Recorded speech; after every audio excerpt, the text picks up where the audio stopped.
Sidik TV KPM.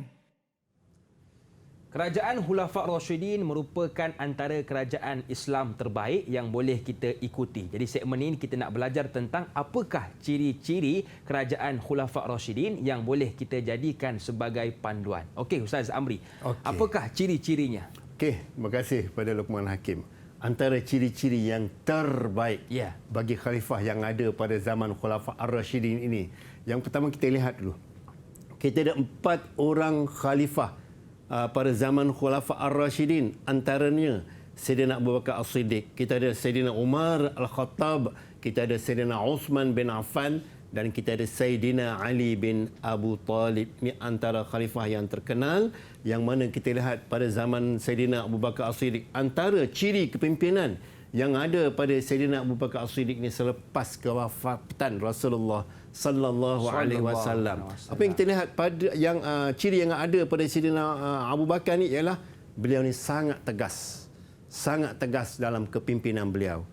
Dan selain daripada tegas, beliau juga seorang yang berwawasan dan juga bersyura dalam menentukan segala pendapat ataupun nak melaksanakan pentadbiran tu. Dia tanya kawan-kawan dia, sahabat-sahabat dia, macam ni boleh terima ke tak, macam ni tak boleh terima ke tak. Berdasarkan apa yang disampaikan oleh sahabat, dia terima apa yang baik.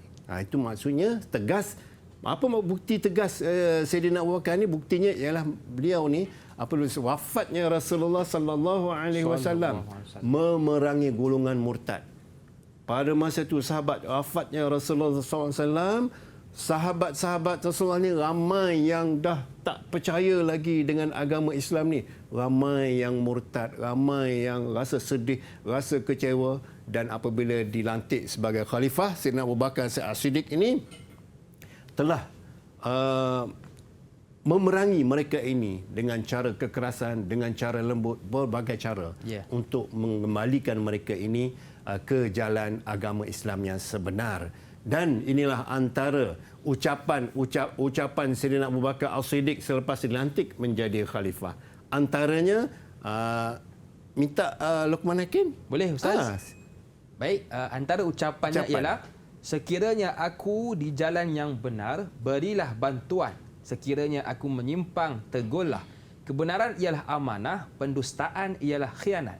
Taatilah kepadaku selama aku mentaati Allah dan Rasulnya. Dan sekiranya aku ingkar kepada Allah dan Rasul, maka luputlah ketaatanmu kepadaku. Ya, Luqman Hakim sangat-sangat komited dia apabila dilantik sebagai pemimpin. Ya, betul. Begitulah juga kita. Kalau dilantik sebagai pemimpin, kita kena letakkan ketegasan itu, amanah itu terhadap tanggungjawab sebagai seorang pemimpin. Betul, Ustaz. Itu antaranya. Kemudian kita lihat ciri-ciri kepimpinan yang ada pada Sayyidina Umar Al-Khattab. Antaranya juga tegas, berfikiran terbuka, bersedia ditegur Rasulullah dan menerima pendapat sahabat-sahabat Nabi pada ketika itu. Walaupun kita lihat seorang Sayyidina Umar ni seorang yang gagah, berani, garang, tapi pada masa yang sama dia juga berfikiran terbuka.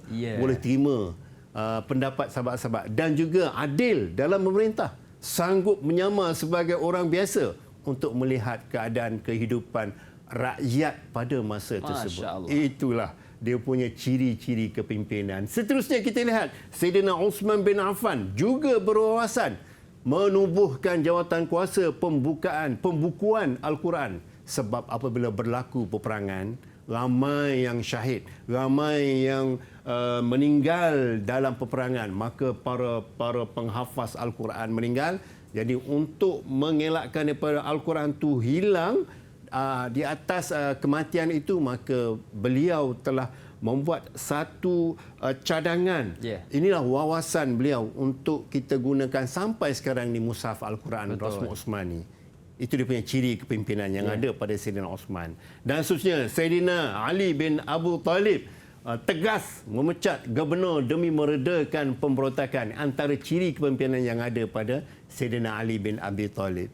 Jadi murid-murid yang ada dalam Google Meet ni, soalan kita nak tanyakan, antara soalan yang kita nak tanyakan dalam ni, jelaskan ciri kepimpinan Sayyidina Abu Bakar As-Siddiq. Itu soalan dia. Siapa yang agak-agak nak jawab murid-murid yang ada dalam Google Meet ini? Okey, agaknya Saya. Okey, silakan Aini Sofia, sila. Antara ciri-ciri yang ada kepada Saidina Abu Bakar As-Siddiq ialah beliau seorang yang tegas. Sebagai contoh, beliau memerangi golongan yang murtad. Selain itu, beliau merupakan seorang yang berwawasan dengan mengarahkan Zaid bin Thabit mengetuai usaha menghimpunkan ayat Al-Quran.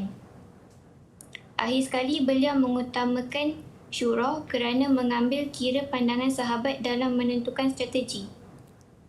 Tepat sekali Ainin. Terima kasih.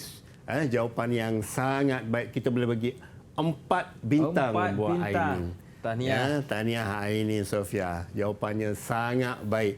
Dari segi tegasan, dia ada contoh dia, berwawasan ada contoh, dan syura tu ada contoh dia dalam menentukan jawapan mengikut ciri-ciri yang ada pada seorang pemimpin yang bernama Saidina Abu Bakar As-Siddiq. Itulah ciri kepimpinan.